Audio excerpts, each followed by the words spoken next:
Previous lecture में हम लोग एक्सरसाइज 3.2 के क्वेश्चन डिस्कस कर रहे थे और इसका क्वेश्चन नंबर 1, 2, 3 एंड 4 ये हम लोगों ने डिस्कस कर लिया था। क्वेश्चन नंबर 4 स्किप कर दिया था। उसके अलावा क्वेश्चन नंबर 5 है, उसको भी डिस्कस कर लिया हम लोगों ने। उसके बाद नेक्स्ट है क्वेश्चन नंबर 6। क्वेश्चन नंबर 6 में क्या कह रहे हैं, reduce each of the following matrices into indicated form. ठीक है, तो 4 मैट्रिसेस आपको यहाँ पे गिवन दिए गए हैं और उनके सामने जो है कुछ फॉर्म्स जो हैं वो इंडिकेट की गई हैं, मेंशन की गई हैं। आपसे कहा गया है कि इन मैट्रिसेस को जो है उन फॉर्म में रिड्यूस करना है आप लोगों ने। और जारी बात है फिर रो ऑपरेशन लगाने के बाद जो है वो हम इनको रिड्यूस करेंगे। पहला जो 2 पार्ट्स हैं उनमें रिड्यूस एशेलॉन फॉर्म में ट्रांसफॉर्म करना है, थर्ड पार्ट में एशेलॉन फॉर्म में ट्रांसफॉर्म करना है और फोर्थ पार्ट में जो है वो मैट्रिक्स को रिड्यूस एशेलॉन फॉर्म में ट्रांसफॉर्म करना है। अगर आप लोगों को याद हो तो हम लोगों ने इससे रिलेटेड जो है एक एग्जाम्पल भी की हुई है। एग्जाम्पल नंबर 18 थी आई थिंक, ये वाली एग्जांपल। जब हम लोग ने एशेलॉन एंड रिड्यूस एशेलॉन फॉर्म की डेफिनेशन पढ़ी थी तब हम लोगों ने एग्जांपल नंबर 18 की थी। एग्जांपल नंबर 18 में जो मैट्रिक्स ए गिवन दिया गया था उसको एशेलॉन फॉर्म और उसके बाद नेक्स्ट जो है वो रिड्यूस एशेलॉन फॉर्म में हम लोगों ने ट्रांसफॉर्म किया था। उसके बाद नेक्स्ट इसी टॉपिक से रिलेटेड जो है वो एक क्वेश्चन यहाँ पे क्वेश्चन नंबर 6 गिवन दिया गया। आपको 4 मैट्रिसेस दिए गए हैं, चारों मैट्रिसेस को आप लोगों ने जो है आप लोगों ने किसी को एशेलॉन फॉर्म में और किसी को जो है रिड्यूस एशेलॉन फॉर्म में ट्रांसफॉर्म करना है। तो यहाँ पे इन चारों पार्ट्स में से आप लोगों को ए पार्ट जो है मैं यहाँ आप लोगों को यहाँ पे स्क्रीन पे जो है सॉल्व करके बताता हूँ कि आप लोगों ने किस तरह जो है वो रो प्रेशर लगाने और मैट्रिक्स को एशेलॉन या रिड्यूस एशेलॉन फॉर्म में ट्रांसफॉर्म करना है। इनफैक्ट मैं आपको रिड्यूस एशेलॉन फॉर्म वाला क्वेश्चन जो है वो करके बताता हूँ, क्योंकि रिड्यूस एशेलॉन फॉर्म बनाने के लिए आपको पहले एशेलॉन फॉर्म जो है वो बनानी ही पड़ती है। उसके बाद जो है आप जो है वो रिड्यूस एशेलॉन फॉर्म की तरफ जो है वो मूव करते हैं।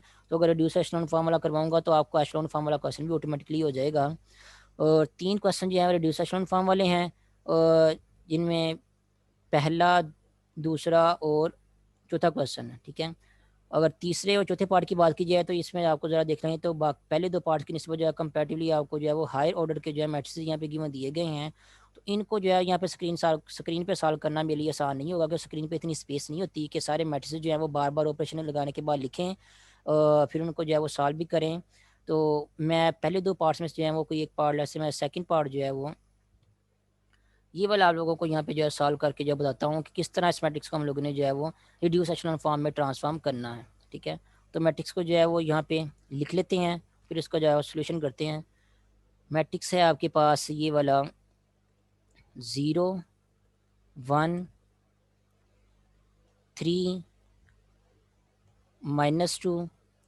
उसके बाद नेक्स्ट रो है 2, 1, -4 और 3 और थर्ड रो है 2, 3, 2 और -1। ये है सेकंड पार्ट में जो मैट्रिक्स आपको गिवन दिया गया है वो वाला मैट्रिक्स। इस मैट्रिक्स को हम लोगों ने क्या करना है, अब रो ऑपरेशन लगाने के बाद रिड्यूस एशेलॉन फॉर्म में ट्रांसफॉर्म करना है।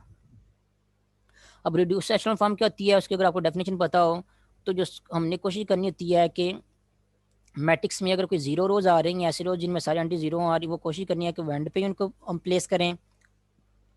और जो नॉन जीरो रोज होती हैं उनकी सबसे पहली वाली जो एंट्री होती है जिसको हम पिवट एलिमेंट कहते हैं रिड्यूस एशेलॉन फॉर्म के लिए, वो 1 होनी चाहिए। और उसके बाद नेक्स्ट जो आने वाली रोज होंगी उनकी जो पहली नॉन जीरो एंट्री होगी वो प्रीवियस लो की जो पहली नॉन जीरो एंट्री है यानी कि जो पिवट एलिमेंट है उससे आगे ही होना चाहिए। ठीक है, तो जब भी हम किसी मैट्रिक्स को जो है वो एशेलॉन या रिड्यूस एशेलॉन फॉर्म में ट्रांसफॉर्म करेंगे तो हमारी कोशिश जो है या कहने के रूल यही है जिससे आसानी होती है कि हम कोशिश करते हैं कि मैट्रिक्स का इस पोजीशन वाला ये वाला जो एलिमेंट है हम कोशिश करते हैं कि हम इसको 1 बनाएं।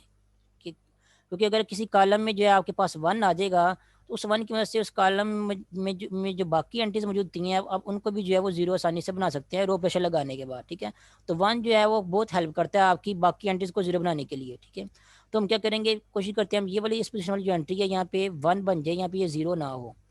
तो अब जीरो तो यहाँ पे अब जीरो की जगह 1 बनाने के लिए हम क्या कर सकते हैं, अगर कोई नॉन जीरो एंट्री होती है तो हम ये कर सकते थे कि उसके रेसिप्रोकल के साथ पूरी की पूरी रो को मल्टीप्लाई कर देते, तो यहाँ पे 1 बन जाना था। ठीक है, और फिर हो सकता था उससे फ्रैक्शन भी इन्वॉल्व हो जाते हैं, लेकिन यहाँ पे जीरो है तो इसलिए हम रेसिप्रोकल के साथ मल्टीप्लाई नहीं कर सकते हैं। रोज को फिर अभी क्या हमें क्या करना होगा, इंटरचेंज करना पड़ेगा। तो हम क्या करते हैं, ये पहली और दूसरों को जो है आपस में इंटरचेंज कर देते हैं ताकि जीरो की जगह जो 2 आ जाए, फिर 2 को हम जो है 1 बनाएंगे। ठीक है, तो यहाँ पे जो हम क्या करते हैं फिर ऑपरेशन लगाते हैं, मैट्रिक्स को लिखते हैं फर्स्ट और सेकंड रो को क्या करते हैं हम आपस में इंटरचेंज कर देते हैं यहाँ पे। तो लिखेंगे बाई R12। R12 का मतलब क्या है कि आपने फर्स्ट और सेकंड रो को इंटरचेंज कर दिया है। तो सेकंड रो अब यहाँ पे लिखते हैं फर्स्ट रो की जगह 2 1 -4 और 3, और उसके बाद फर्स्ट रो जो है सेकंड नंबर पे लिखते हैं 0 1 3 और -2, और थर्ड रो जो इसमें चेंजिंग नहीं हुई वो वैसे की वैसे आ जाएगी 2 3 2 और -1। अब इस 2 को हम लोगों ने 1 बनाना है। अब 1 बनाने के लिए क्या कर सकते हैं हम, अगर पहली रो में से अगर हम जो है वो किसी नंबर को मल्टीप्लाई करके इस रो वन में से क्या करें उसको माइनस करें, तो यहाँ पे अगर 1 इस तरह बन जाता है तो अच्छी बात। लेकिन देखिए यहाँ पे 0 आ रहा है, अगर सेकंड रो का हम किसी नंबर से मल्टीप्लाई करेंगे तो यहाँ पे 0 ही रहेगा, ठीक है। अगर थर्ड रो के साथ अगर हम किसी नंबर को मल्टीप्लाई करेंगे तो यहाँ पे हमें जो है वो ऐसा नंबर नहीं मिलेगा या 1 नहीं मिलेगा जिसको जो है वो इस 2 में से माइनस करने के बाद यहाँ पे जो है 1 बन जाए, ठीक है। पूरी की पूरी रो को माइनस करना होता है, फिर उसके करस्पॉन्डिंग एलिमेंट्स को माइनस करना होता है। तो अगर हम R3 को किसी ऐसे नंबर के साथ मल्टीप्लाई कर दें कि यहाँ पे 1 बन जाए, फिर उस 1 को जो है वो इसमें से माइनस करेंगे तो फिर यहाँ पे जो है वो 1 बन जाएगा। लेकिन 2 को अगर हम जो है 1/2 के साथ मल्टीप्लाई कर सकते हैं, यहाँ पे 1 बने तो फिर फ्रैक्शन इन्वॉल्व हो जाएंगे। तो फ्रैक्शन इन्वॉल्व होने के बाद माइनस करने से बेहतर है कि हम डायरेक्टली जो है फिर यहाँ पे जो है फ्रैक्शन इन्वॉल्व कर लें कि डायरेक्टली ये जो पूरी की पूरी R1 है इसको 1/2 के साथ मल्टीप्लाई कर दे, ताकि आपके पास यहाँ पे जो है वो 2 की जगह 1 बन जाए। तो नेक्स्ट ऑपरेशन में आप क्या करेंगे, जो फर्स्ट रो है उसको 1/2 के साथ मल्टीप्लाई करेंगे, क्योंकि हमारे पास कोई और ऑप्शन नहीं है कि जिस कोई और ऑपरेशन जो है सूटेबल नहीं लग रहा हमें, जिसको लगाने के बाद यहाँ पे जो है 1 बन सके। फिर हमारे पास जो एक ही ऑप्शन बचता है कि हम जो है फ्रैक्शन के साथ मल्टीप्लाई कर दें।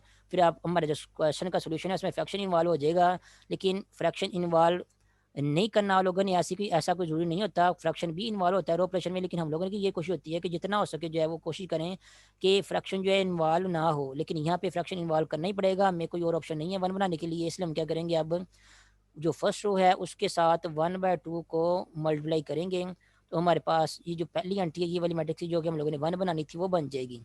तो लिखते हैं यहाँ पे 2 के साथ 1/2 मल्टीप्लाई करेंगे तो यहाँ पे 1 आ जाएगा, यहाँ पे आ जाएगा आपके पास 1/2।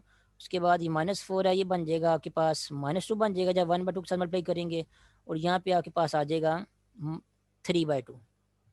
उसके बाद बाकी रोज वैसे की वैसे रहेंगी, तो यहाँ पे आ जाएगा 0 1 3 और -2, और तीसरी रो है 2 3 2 और -1, ठीक है।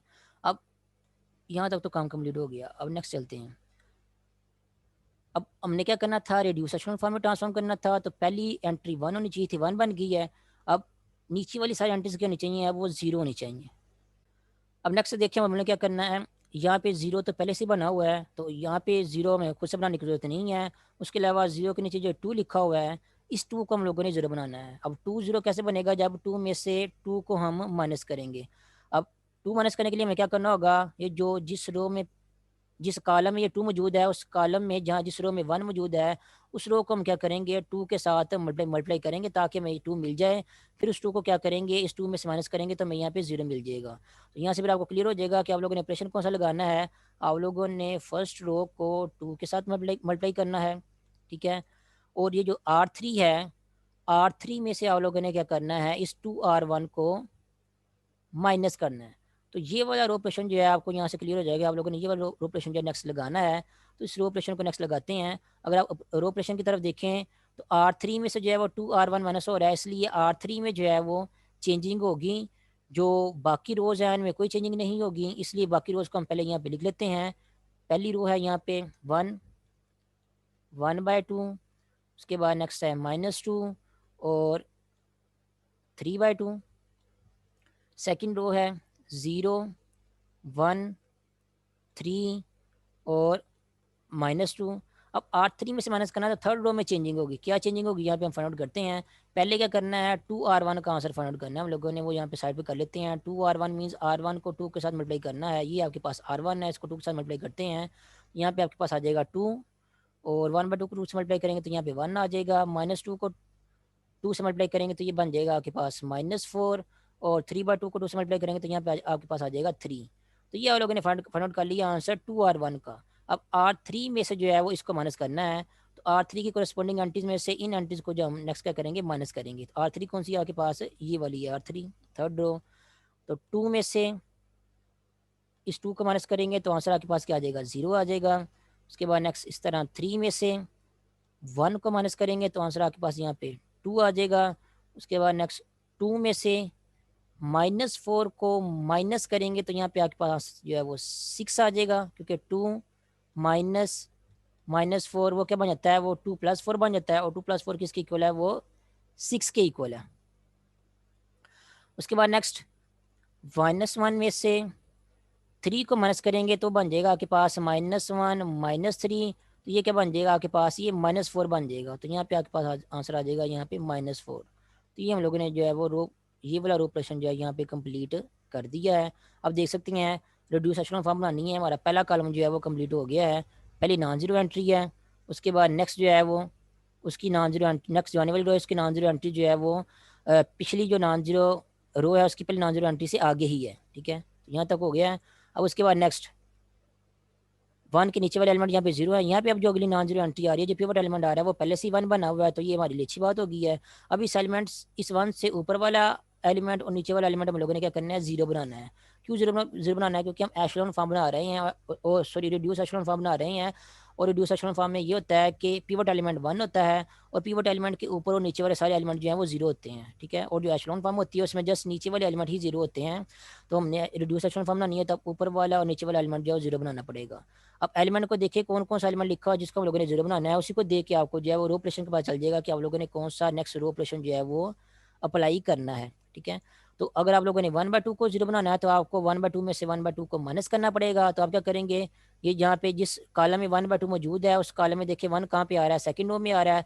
तो आप क्या करेंगे, ये जो सेकंड रो है इसको आप 1/2 के साथ मल्टीप्लाई कर देंगे तो आपको 1/2 जो है वो मिल जाएगा जब हम जो है वो माइनस करेंगे रोज को। ठीक है, और क्योंकि हम लोगों ने 1/2 R1 में जो मौजूद है उसको 0 बनाना है, तो हम क्या करेंगे, R1 में से जो है वो 1/2 इंटू R2 इसको माइनस कर देंगे तो हमारा यहाँ पे जो है वो 0 बन जाएगा। ठीक है, अब इसी तरह तो किस में चेंजिंग होगी, R1 में चेंजिंग होगी। अब उसके अलावा यहाँ पे भी 2 की जगह 0 चाहिए, 2 में से 2 को माइनस करना पड़ेगा। तो इस 1 की वजह से क्या करेंगे, हम 2 भी बना लेंगे। कैसे करेंगे, 2 को R2 के साथ मल्टीप्लाई करेंगे तो 2 बन जाएगा आपके पास, और R3 में ये 2 मौजूद है जिसको हम लोगों ने 0 बनाना है। तो हम क्या करेंगे, R3 में से 2R2 को जो है वो माइनस कर देंगे तो हमारा यहाँ भी जो है 0 मिल जाएगा। करके देखते हैं हमारा आंसर क्या आता है। पहले तो इस ऑपरेशन को करते हैं, 1/2 को R2 के साथ मल्टीप्लाई करते हैं, देखते हैं आंसर आपके पास क्या आएगा। ठीक है, ये आपके पास R2 है सेकंड रो, इसके साथ 1/2 को मल्टीप्लाई करते हैं तो पहली एंट्री क्या आ जाएगी, वो 0 आ जाएगी। उसके बाद दूसरी एंट्री जो है वो 1 है, तो ये 1/2 से मल्टीप्लाई करने के बाद यहाँ पे 1/2 बन जाएगा। उसके बाद तीसरी एंट्री 3 है, तो ये 1/2 से मल्टीप्लाई करेंगे तो ये 3/2 बन जाएगा। और फोर्थ एंट्री -2 है, तो 1/2 से मल्टीप्लाई करेंगे तो यहाँ पे आपके पास बन जाएगा -1। तो ये आपको मिल गया है 1/2 इंटू R2 का आंसर। अब हम लोगों ने क्या करना है, R1 में से जो है वो इसको माइनस करना है। तो कोरस्पॉन्डिंग एंट्रीज को माइनस करो, 1 में से इस 0 को माइनस करेंगे तो आंसर क्या आ जाएगा आपके पास, यहाँ पे 1 ही आएगा। इस 1/2 में से जब हम इस 1/2 को माइनस करेंगे तो आंसर आपके पास यहाँ पे 0 आ जाएगा, जो कि हमें चाहिए था। उसके बाद -2 में से 3/2 को माइनस करना है। अब फ्रैक्शन इन्वॉल्व हो गया, अब आपको ज़रा कैलकुलेशन साइड पे करनी पड़ेगी। -2 में से हम लोगों ने माइनस करना है 3/2 को। यहाँ पे आपको आप लोगों को जो एलसीएम लेना पड़ेगा, एलसीएम आपके पास 2 आएगा, और डिनोमिनेटर में अगर 1 आ रहा हो तो जो एलसीएम है वो न्यूमरेटर के साथ मल्टीप्लाई होता है एज इट इज़। तो 2 को -2 से मल्टीप्लाई करेंगे तो आंसर यहाँ पे आ जाएगा आपके पास -4। और अगर डिनोमिनेटर में सेम नंबर आ रहा वही जो एलसीएम में आ रहा है तो ऊपर वाला जो न्यूमरेटर वाला नंबर है वो एज इट इज़ यहाँ पे लिख देते हैं। तो ये बन जाएगा आपके पास -7/2। तो -2 में से जब हम 3/2 को माइनस करेंगे तो आंसर आपके पास यहाँ पे आ जाएगा -7/2। इसको भी हम यहाँ पे लिख लेते हैं। इसी वजह से हम जब कोशिश करते हैं कि जितना हो सके जो है हमारे क्वेश्चन में फ्रैक्शन जो है इन्वॉल्व ना हो, क्योंकि उसमें कैलकुलेशन जो है वो थोड़ी सी डिफिकल्ट हो जाती है और टाइम भी ज़्यादा लगता है और गलती के चांस भी बन जाते हैं फिर। उसके बाद लास्ट वाली एंट्री है 3/2, इसमें से हम लोगों ने क्या करना है, -1 को माइनस करना है। 3/2 में से जब -1 को माइनस करेंगे तो वो +1 बन जाएगा। ठीक है, तो ये इसका एलसीएम लेते हैं, एलसीएम 2 आएगा, ये 3 वैसे का वैसे ही आएगा, 2 1 से मल्टीप्लाई होगा तो 2 आ जाएगा यहाँ पे। ये बन जाएगा आपके पास 5/2। तो यहाँ पे आपके पास जो लास्ट एंट्री आ रही है, फोर्थ एंट्री आ रही है, वो क्या बन रही है, वो 5/2 बन रही है। तो ये यहाँ पे आ जाएगा। तो ये कर लिया हम लोगों ने, पहला ऑपरेशन कंप्लीट कर लिया। अब उसके बाद जो है वो नेक्स्ट ऑपरेशन की बात करते हैं। नेक्स्ट ऑपरेशन ये है कि R3 में से 2R1 को माइनस करना है। तो पहले 2R1 का आंसर निकालते हैं। 2R1 का आंसर जो है वो भी यहाँ पे लिख लेते हैं। R3 में से 2R2 का माइनस करना है। तो यहाँ पे हम क्या करते हैं, 2R2 का आंसर लिख देते हैं। R2 आपके पास कौन सी है, वो ये वाली है। इसको 2 से मल्टीप्लाई करना है, तो 0 को 2 से मल्टीप्लाई करेंगे तो 0 ही आएगा। 1 को 2 से मल्टीप्लाई करेंगे तो यहाँ पे 2 आ जाएगा। 3 को 2 से मल्टीप्लाई करेंगे तो 6 आ जाएगा। और -2 को 2 से मल्टीप्लाई करेंगे तो यहाँ पे -4 आ जाएगा। ये आपको मिल गया आंसर 2R2 का। अब R3 में से जो है वो 2R2 को माइनस करना है। तो 0 में से 0 का माइनस करेंगे तो आंसर आपके पास यहाँ पे क्या आ जाएगा, 0 आ जाएगा। 2 में से इस 2 का माइनस करेंगे तो आंसर यहाँ पे 0 आ जाएगा, जो कि हमें चाहिए था। 6 में से 6 का माइनस करेंगे तो यहाँ पे 0 आ जाएगा, तो अच्छी बात है। और -4 में से -4 को माइनस करेंगे तो सेम एंट्री में से सेम एंट्री को माइनस करेंगे तो वो भी 0 आ जाएगा यहाँ पे। ये भी हो गया। अब R1 और R3 इनमें चेंजिंग हो गई है। R2 वैसे की वैसी रहेगी, तो उसको हम वैसे की वैसे लिख देते हैं। यहाँ पे 0 1 3 और -2। ठीक हो गया। अब देखें आपकी एशलोन फॉर्म या रिड्यूस एशलोन फॉर्म जो है बन रही है ऑलमोस्ट, और यहाँ मेरे ख्याल से बन गई है अब आपकी ये वाली रिड्यूस एशलोन फॉर्म। पीवट एलिमेंट जो है वो नॉन जीरो जो भी आ रहा है, उसके नीचे वाले एलिमेंट सारे के सारे क्या आ रहे हैं, वो जीरो आ रहे हैं। ये पीवट एलिमेंट है और ये पीवट एलिमेंट है, और इसके नीचे वाले सारे एलिमेंट क्या आ रहे हैं, जीरो आ रहे हैं। और हर आने वाला नॉन जीरो एलिमेंट जो है वो किसी भी रो में वो पिछली रो से के नॉन जीरो एलिमेंट से आगे ही है। तो ये एशलोन फॉर्म बन गई है। और ये रिड्यूस एशलोन फॉर्म भी हाँ जी बन गई है, क्योंकि रिड्यूस एशलोन फॉर्म क्या होती है, पिवट एलिमेंट 1 हो और उस पिवट एलिमेंट के ऊपर और नीचे वाले एलिमेंट जो है वो सारे के सारे जीरो हों। तो यहाँ पे देख सकते हैं ये वाला 1 पिवट एलिमेंट है और इसके नीचे वाले सारे एलिमेंट्स क्या हैं, जीरो हैं। ठीक है। उसके अलावा यहाँ पे देखो तो 1 पिवट एलिमेंट है और उसके ऊपर और नीचे वाले एलिमेंट क्या है, वो सारे के सारे क्या है, जीरो हैं। उसके बाद बाकी जो है वो नेक्स्ट जो रो है उसमें पिवट एलिमेंट जो है वो आया ही नहीं है, क्योंकि बाकी रो के सारे एलिमेंट जो है वो क्या आगे बन गया, जीरो बन गए हैं। ठीक है। वहाँ पे 1 आया ही नहीं है। अब 1 नहीं आया तो फिर क्या होगा, हमें उसके ऊपर वाले जो एलिमेंट्स हैं उनको भी जीरो बनाने की जरूरत नहीं है। ठीक है। याद रखना रिड्यूस एशलोन फॉर्म में हम जीरो किन किन को करते हैं, पिवट एलिमेंट के जो ऊपर और नीचे वाले एलिमेंट्स होते हैं उनको जीरो करते हैं। अगर पिवट एलिमेंट के अलावा कोई बाकी एलिमेंट्स मौजूद हैं, ऊपर नीचे कोई एलिमेंट्स मौजूद हैं, जैसा कि इनको देखें आप, -7/2 को 5/2 को, ये नेक्स्ट रो में अगर कोई नॉन जीरो एंट्री आनी थी तो वो यहाँ पे आनी थी या यहाँ पे आनी थी। ठीक है। इस पोजीशन पे आनी थी या इस पोजीशन पे आनी थी। ठीक है। लेकिन वो आई नहीं है। अगर आती तो फिर हम लोग ने उसको भी जो है वो नॉन जीरो एंट्री को 1 बनाना था, क्योंकि रिड्यूस एशलोन फॉर्म में नॉन जीरो एंट्री पहली जो है वो यहाँ पिवट एलिमेंट जो है वो 1 होता है। फिर अगर वो यहाँ पे अगर आपका नॉन जीरो एलिमेंट आता 1, फिर हम लोगों ने क्या करना था, उसके ऊपर वाले एलिमेंट्स को भी क्या करना था, जीरो बनाना था। लेकिन यहाँ पे पिवट एलिमेंट जो है नेक्स्ट रो का आया ही नहीं है, इसलिए उस वहाँ पे किसी ऊपर वाले एलिमेंट्स को जो है वो जीरो बनाने की हमें यहाँ पे ज़रूरत नहीं है। अब ये वाला जो आपके पास इन दी एंड ये वाला मैट्रिक्स या फॉर्म बन गई है मैट्रिक्स की, ये फॉर्म बन गई है आपके पास रिड्यूस एशलोन फॉर्म। ठीक है। और यही हम लोगों ने जो है क्वेश्चन में जो है वो करना था कि हमें जो गिवन मैट्रिक्स दिया गया है उसके ऊपर रो ऑपरेशन लगाने थे, और उसको रो ऑपरेशन लगाने के बाद जो है वो रिड्यूस एशलोन फॉर्म में ट्रांसफॉर्म करना था। तो यहाँ पे आपका क्वेश्चन जो है ये वाला कंप्लीट हो जाएगा। इस तरह जो बाकी पार्ट्स हैं इसके, जैसा कि पार्ट नंबर अगर 1 की बात करें तो देखें यहाँ पे 1 पहले से मौजूद है।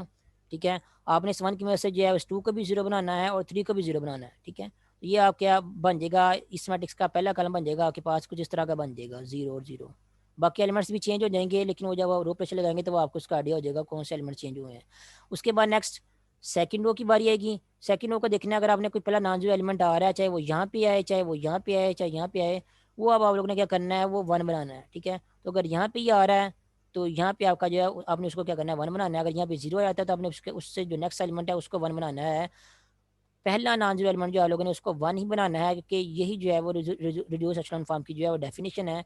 1 बनाने के बाद फॉर एग्जाम्पल अगर आपका 1 जो है वो यहाँ पे बनता है, फिर आपने इस 1 की मदद से जो है इसके ऊपर और इसके नीचे वाले एलिमेंट को जो है 0 बनाना है। ठीक है। उसके बाद नेक्स्ट जो आने वाली रो तीसरी रो होगी आपकी, ये वाली, यहाँ पे भी जब 0 बन जाएगा, तीसरी रो में बाकी जो नॉन जीरो एलिमेंट्स बच जाएंगे वो यहाँ पे कहीं बच जाएंगे। तो यहाँ पे भी आप लोगों ने पहला कोई नॉन जीरो एलिमेंट जो है 1 बनाना है, और जहाँ पे भी 1 बनेगा, यहाँ पे बने या यहाँ पे बने, उसके ऊपर वाले जो एलिमेंट्स होंगे आप लोगों ने उसको जो है वो 0 बनाना है। ठीक है। तो सिर्फ उसी के ऊपर वाले एलिमेंट्स को 0 बनाना है। बाकी एलिमेंट्स अगर आपके अलावा ऐसे आ रहे हैं जैसा कि प्रीवियस केस में भी था, जैसे फॉर एग्जाम्पल अगर आपका यहाँ पे 1 आ जाता है, तो यहाँ पे अगर आपका 0 आ जाता है, तो इस यहाँ कोई और एलिमेंट आता है तो इसके ऊपर वाले एलिमेंट्स को आप लोगों को जो है वो यहाँ पे 0 बनाने की जरूरत नहीं है। जस्ट रिड्यूस एशलोन फॉर्म में आप लोगों को जो पिवट एलिमेंट 1 आता है उसके ऊपर वाले एलिमेंट्स को जीरो बनाने की जरूरत होती है। तो देखें पहला एलिमेंट यहाँ पे आपके पास तो पहले से 1 मौजूद है, बाकी जो आने वाली रोज है उनका भी जो है वो पिवट एलिमेंट जो है वो 1 ही हो, और उस पिवट एलिमेंट के ऊपर और नीचे वाले एलिमेंट जो है वो जीरो होने चाहिए। बाकी कोई और अगर कोई और एलिमेंट्स इन्वॉल्व हो रहे हैं तो उनका जीरो होना जो है वो जरूरी नहीं है रिड्यूस एचेलॉन फॉर्म में। ठीक है, तो ये पार्ट नंबर 1 को इस तरह, ये जो बाकी लास्ट वाले 2 पार्ट्स हैं पार्ट नंबर 3 और पार्ट नंबर 4, इनको भी आप लोगों ने खुद ही सॉल्व करना है। उनके ऊपर रो ऑपरेशन लगाने के बाद आप लोगों ने क्या करना है, इनको एशेलॉन और रिड्यूस एशेलॉन फॉर्म में ट्रांसफॉर्म करना है। और यहाँ पे आप देख सकते हैं यहाँ पे आपका पहला एलिमेंट जो है वो क्वेश्चन के स्टार्ट में पहले से ही 1 गिवन दिया गया है, तो क्वेश्चन को स्टार्ट करना आपके लिए आसान होगा। ठीक है, और यहाँ कह लें कि आपकी जो रो ऑपरेशन जो है वो कम लगेंगे। ठीक है, क्योंकि 1 बनाने के लिए भी आप लोगों को कोई ना कोई रो ऑपरेशन जो है लगाना पड़ता है स्टार्ट में। स्टार्ट में जो 1 बनाने के लिए आपको रो ऑपरेशन लगाने की ज़रूरत होती है, वो यहाँ पे आपको उसकी ज़रूरत नहीं होगी। क्वेश्चन में ही आपको पहले से यहाँ पे जो है 1 गिवन दिया गया है, तो ये वाला आपको जो है वो कंपेरेटिवली जो है वो थोड़ा सा आसान होगा, या इसमें कम रो ऑपरेशन जो है आपको लगाने पड़ेंगे। तो इन क्वेश्चन को भी आप लोगों ने जो है खुद ही सॉल्व कर लेना है रो ऑपरेशन जो है लगाने के बाद। उसके बाद नेक्स्ट है क्वेश्चन नंबर 7। क्वेश्चन नंबर 7 में ये कह रहे हैं, show that this matrix is row equivalent to I3। अब I3 कौन सा मैट्रिक्स है, 3x3 ऑर्डर का आइडेंटिटी मैट्रिक्स है, जिसमें यहाँ पे 1 1 और 1 आ रहा हो, और यहाँ पे क्या आ रहा हो, 0 आ रहा हो, इस तरह। ये क्या करना है, रो ऑपरेशन लगाने के बाद इस मैट्रिक्स को जो है वो इस मैट्रिक्स के इक्विवेलेंट जो है वो लेके आना है, I3 के इक्विवेलेंट लेके आना है। तो वैसे ही रो ऑपरेशन लगाओ जैसे हम लोगों ने भी रिड्यूस एशेलॉन फॉर्म बनाने के लिए किए हैं। पहला एलिमेंट पहले से 1 मौजूद है, तो अच्छी बात है। याद रखना कॉलम वाइज आप लोगों ने मूव करना है। तो पहला एलिमेंट 1 बना हुआ है, अब इस 1 की वजह से जो है वो ये जो नीचे 0 आ रहे हैं हम लोगों ने यहाँ पे 0 बनाने हैं। 3 को 0 बनाएंगे, इसको 0 बनाने की जरूरत नहीं है, पहले से 0 है। उसके बाद फिर नेक्स्ट कॉलम की तरफ चले जाएंगे, दरमियान वाला एलिमेंट आप लोगों ने पहले 1 बनाना है। अगर वो 1 ही रहेगा यहाँ पे तो अच्छी बात है, अगर नहीं तो फिर खुद 1 बनाएंगे, फिर इसकी वजह से ऊपर और नीचे वाले एलिमेंट को जो है वो 0 बनाएंगे। फिर उसके बाद थर्ड कॉलम पे चले जाएंगे, लास्ट वाला एलिमेंट 1 बनाएंगे, और इसकी वजह से जो है बाकी जो ऊपर वाले 2 एलिमेंट्स हैं इनको जो है वो 0 बनाएंगे। तो इस तरह जो है वो अब उन्हें देख लेना कौन कौन से रो ऑपरेशन जो अप्लाई हो रहे हैं। वो रो ऑपरेशन अप्लाई करने के बाद आप लोगों ने क्या करना है, इस मैट्रिक्स को आइडेंटिटी मैट्रिक्स में ट्रांसफॉर्म करना है। शो करने के लिए कहा, इसका मतलब ये है कि डेफिनेटली जो है ये मैट्रिक्स जो आइडेंटिटी मैट्रिक्स में ट्रांसफॉर्म हो जाएगा। ठीक है, और आप लोगों को याद हो तो मैंने इससे रिलेटेड आप लोगों को थ्योरम भी करवाया था कि जब भी कोई मैट्रिक्स जो है आइडेंटिटी मैट्रिक्स में ट्रांसफॉर्म हो जाता है रो ऑपरेशन लगाने के बाद, उस मैट्रिक्स का मल्टीप्लिकेटिव इनवर्स जो है एग्जिस्ट करता है। ठीक है, और जो मैट्रिक्स आइडेंटिटी मैट्रिक्स में ट्रांसफॉर्म नहीं होता उसका मल्टीप्लिकेटिव इनवर्स एग्जिस्ट नहीं करता। ठीक है, फॉर एग्जाम्पल इसी मैट्रिक्स को देख लें, ये जो मैंने भी आप लोगों को जो है वो रिड्यूस एचेलॉन फॉर्म में ट्रांसफॉर्म करके बताया था, आप लोगों को अगर याद हो तो इसकी जो लास्ट वाली रो आ रही थी वो सारी की सारी क्या आ रही थी, वो 0 आ रही थी। ठीक है, इसका मतलब ये है कि अगर आप इस मैट्रिक्स को जो है वो आइडेंटिटी, बल्कि इसको तो आइडेंटिटी मैट्रिक्स में ट्रांसफॉर्म कर ही नहीं सकते क्योंकि स्क्वायर मैट्रिक्स नहीं है। तो ऐसा कोई स्क्वायर मैट्रिक्स जिसको आप आइडेंटिटी मैट्रिक्स में ट्रांसफॉर्म करने की कोशिश कर रहे हैं, फॉर एग्जांपल इसी मैट्रिक्स की बात कर लेते हैं, ये वाला मैट्रिक्स जो है वो ये स्क्वायर मैट्रिक्स है। अगर आप इसको जो है वो आइडेंटिटी मैट्रिक्स में ट्रांसफॉर्म करने की कोशिश करते हैं, और ट्रांसफॉर्म करने के प्रोसीजर में आपकी कोई एक रो जो है वो 0 बन जाती है, चाहे वो पहली बने, चाहे दूसरी बने, चाहे वो लास्ट वाली बने, अगर कोई एक रो जो है वो 0 बन जाती है, तो इसका मतलब ये है कि आपका ये वाला मैट्रिक्स जो है ये आइडेंटिटी मैट्रिक्स में ट्रांसफॉर्म जो है वो नहीं हो सकता। क्यों नहीं हो सकता, क्योंकि आइडेंटिटी मैट्रिक्स में आपको पता है हर रो में एक 1 जो है मौजूद लाजमी होता है। पहली रो में पहले नंबर पे 1 मौजूद होता है, दूसरी रो में दूसरे नंबर पे 1 होता है, तीसरी रो में तीसरे नंबर पे होता है, इस तरह nth रो में जो है वो nth नंबर पे 1 मौजूद होता है। तो अगर आपकी कोई एक रो जो है वो सारी की सारी 0 बन जाती है आइडेंटिटी मैट्रिक्स में ट्रांसफॉर्म करते हुए किसी मैट्रिक्स के केस में, इसका मतलब ये है कि वो मैट्रिक्स जो है आइडेंटिटी मैट्रिक्स में ट्रांसफॉर्म जो है वो नहीं हो सकता। तो जो स्क्वायर मैट्रिक्स आइडेंटिटी मैट्रिक्स में ट्रांसफॉर्म नहीं हो सकते उनका मल्टीप्लिकेटिव इनवर्स जो है वो एग्जिस्ट नहीं करता, और जो स्क्वायर मैट्रिक्स आइडेंटिटी मैट्रिक्स में ट्रांसफॉर्म हो जाते हैं उनका मल्टीप्लिकेटिव इनवर्स जो है एग्जिस्ट करता है। और फिर उनका मल्टीप्लिकेटिव इनवर्स फाइंड आउट करने के लिए आप क्या करते हैं, वही सेम ऑपरेशंस आप जो है वो आइडेंटिटी मैट्रिक्स के ऊपर अलग से लगा के फिर ओरिजिनल मैट्रिक्स का मल्टीप्लिकेटिव इनवर्स जो है फाइंड आउट करते हैं, जैसा कि हम लोगों ने यहाँ पे क्वेश्चन नंबर 5 में भी किया हुआ है। यहाँ पे find inverse each of the following, यहाँ पे मैट्रिक्स का मल्टीप्लिकेटिव इनवर्स फाइंड आउट करना था। तो अगर आपका मैट्रिक्स जो आइडेंटिटी मैट्रिक्स में ट्रांसफॉर्म हो जाता है तभी जो है मैट्रिक्स का मल्टीप्लिकेटिव इनवर्स जो है फाइंड आउट कर सकते हैं। ठीक है, वो सेम ऑपरेशन जो है आइडेंटिटी मैट्रिक्स के ऊपर जो है लगा देंगे। ठीक है, अगर आपका मैट्रिक्स जो आइडेंटिटी मैट्रिक्स में ट्रांसफॉर्म नहीं हो रहा तो आप उसका मल्टीप्लिकेटिव इनवर्स फाइंड आउट नहीं कर सकते। जैसा कि इसी एग्जाम्पल को देख लें, यहाँ पे ये आपके पास एक मैट्रिक्स है, ये 3x3 ऑर्डर का मैट्रिक्स है। अगर आपसे कहा जाए कि इसका मल्टीप्लिकेटिव इनवर्स फाइंड आउट करें अगर एग्जिस्ट करता है तो, ठीक है, तो आप क्या करेंगे, रो ऑपरेशन अगर आप लोगों ने मल्टीप्लिकेटिव इनवर्स फाइंड आउट करना है तो आप कोशिश करेंगे कि इस मैट्रिक्स को जो है वो आइडेंटिटी मैट्रिक्स में ट्रांसफॉर्म करें। आइडेंटिटी मैट्रिक्स में अगर ट्रांसफॉर्म करने की कोशिश कर रहे हैं तो किस तरह करना होगा, आप लोगों को पहला कॉलम ये वाला बनाना होगा। ठीक है, दूसरे कॉलम में दरमियान में आप लोगों को 1 बनाना होगा, लेकिन जब आप लोगों ने दरमियान में 1 बनाया है या 1 बनाने की कोशिश कर रहे हैं तो एंड पे आपकी एक रो जो है वो 0 बन गई है सारी की सारी। अब ये सारी की सारी जो रो 0 बन गई है, इससे ये आपको आइडिया हो जाएगा कि अब यहाँ पे आपका जो 1 जो है नहीं बन सकेगा। ठीक है, अगर इसको 1 बनाने की कोशिश करेंगे तो पीछे वाली एंट्रीज जो हैं वो चेंज हो जाएंगी, वो 0 नहीं रहेंगी। तो कहने का मतलब ये, अगर आपकी पूरी की पूरी रो जो है वो 0 बन जाती है तो आपका जो मैट्रिक्स है वो डंटी मैट्रिक्स में ट्रांसफॉर्म या रिड्यूस जो है वो रो ऑपरेशन लगाने के बाद जो है नहीं होगा। तो अब ये वाला मैट्रिक्स जो है डंटी मैट्रिक्स में रिड्यूस नहीं हो सकता। इसका मतलब ये है कि जो मैट्रिक्स ए है, अगर आप इसका मल्टीप्लिकेटिव इन्वर्स फाइंड आउट करेंगे तो आपको इसका मल्टीप्लिकेटिव इन्वर्स जो है वो नहीं मिलेगा। तो आप उसके बाद जो है लिख देंगे एंड पे आके, क्योंकि ये वाला मैट्रिक्स जो है वो इसको हम आइडेंटिटी मैट्रिक्स में जो रिड्यूस नहीं कर सकते। ठीक है, या कहना कि इसकी एक रो जो है वो 0 आ गई है, इसलिए इस मैट्रिक्स का मल्टीप्लिकेटिव इन्वर्स जो है एग्जिस्ट नहीं कर सकता। आप चाहें तो इसका अब जो डिटर्मिनेंट वाले वे से आप मल्टीप्लिकेटिव इन्वर्स फाइंड आउट करते हैं, अगर आप उस वे से अगर आप इसका इन्वर्स फाइंड आउट करने की कोशिश करेंगे तो आपको उस वे से भी इसका मल्टीप्लिकेटिव इन्वर्स जो है वो नहीं मिलेगा। ठीक है, क्योंकि जब एक बार एक वे से चेक करके हम लोगों ने बता दिया है कि मल्टीप्लिकेटिव इन्वर्स एग्जिस्ट नहीं करता, फिर चाहे आप कोई और वे भी यूज़ करके देख लें, उस वे से भी जो है वो मैट्रिक्स का मल्टीप्लिकेटिव इन्वर्स जो है एग्जिस्ट नहीं करेगा। यहाँ पे अगर आप जो है इसका डिटर्मिनेंट फाइंड आउट करके देखेंगे, इसका डिटर्मिनेंट आपको जो है वो 0 मिलेगा। मैं 0 क्यों कन्फर्म कह रहा हूँ 0 मिलेगा, क्योंकि यहाँ से मुझे क्लियर हो रहा है कि इस मैट्रिक्स का मल्टीप्लिकेटिव, ये मैट्रिक्स जो डंटी मैट्रिक्स में रिड्यूस नहीं हो रहा रो ऑपरेशन लगाने के बाद। अब ये रो ऑपरेशन लगाने के बाद डंटी मैट्रिक्स में रिड्यूस नहीं हो रहा, इसका मतलब ये इसका मल्टीप्लिकेटिव इन्वर्स एग्जिस्ट नहीं करता। और मल्टीप्लिकेटिव इन्वर्स किन मैट्रिक्स का एग्जिस्ट नहीं करता, जिनका डिटर्मिनेंट इक्वल टू 0 होता है। तो यहाँ से मुझे कन्फर्म हो गया है कि इस मैट्रिक्स का अगर आप डिटर्मिनेंट निकालेंगे तो डिटर्मिनेंट इसका क्या आएगा, 0 के इक्वल आएगा।